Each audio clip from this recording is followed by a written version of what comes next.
Private members' business, notice number 2, trade. The member for Fairfax. I move the motion relating to trade in the terms in which it appears on the notice paper. Thank the member. Is there a second? Oh, sorry, I'll call the member for Fairfax first. Thank you, Deputy Speaker. Well, we're back in surplus. We're back in surplus. We've maintained our AAA credit rating. We are growing faster than any country in the OECD, bar, of course, the United States.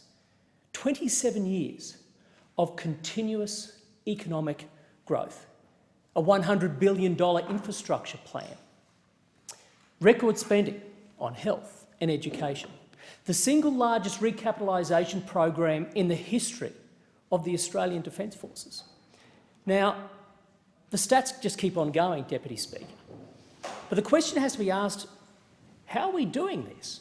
How are we continuing to outpace others internationally? And how do we continue to fund record spends on vital public services and infrastructure and defence? Well, the answer obviously lies in a strong economy. A strong economy, Deputy Speaker, which of course is the means by which we deliver these things and not the end game itself. And one of the key points of our strong economy is the fact that we are an open, liberal democracy, highly integrated with the international global marketplace, a bold country that is prepared to trade and invest with our neighbours. Now, in recent years, as most people know, we have concluded free trade agreements with some of the biggest players in our region: China, Japan, Korea. Of course, Australia was also instrumental in ensuring that the TPP-11 deal was concluded, Deputy Speaker.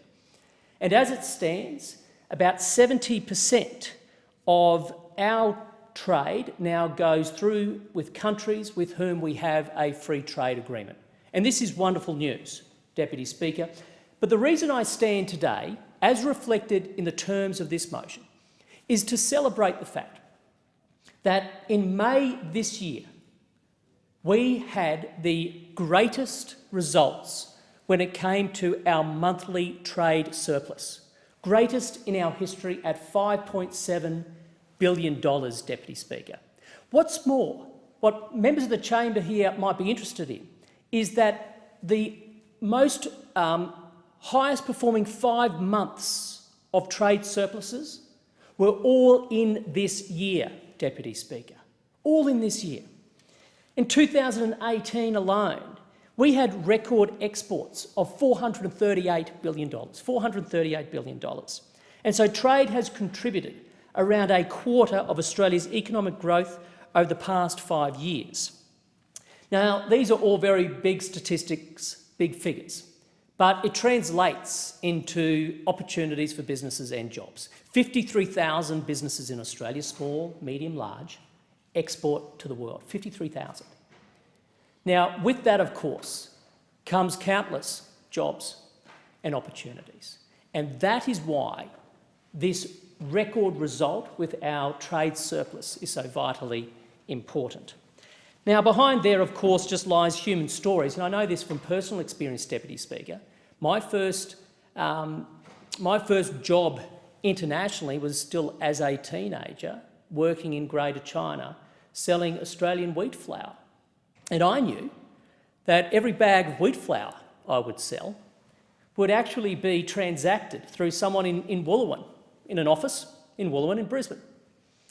The wheat flour would be customised to that marketplace by people at Acacia Ridge, and it would come out of a mill in Albion.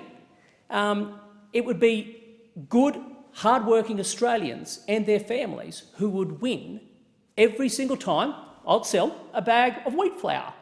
And this is what it's all about, Deputy Speaker.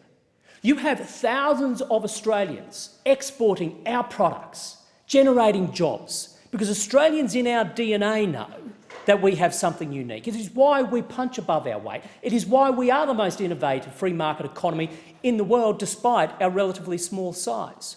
And it's also why, Deputy Speaker, as much as I'm proud of those big free trade agreements, particularly Japan, China and Korea, why I encourage members of this chamber to support other free trade agreements as they come before the House, including, of course, Peru, Indonesia and Hong Kong as they're on their way, as we continue to prosecute the case of Latin American FTAs and, of course, with Europe. Thank you, Deputy Speaker. I thank the member. Is there a second?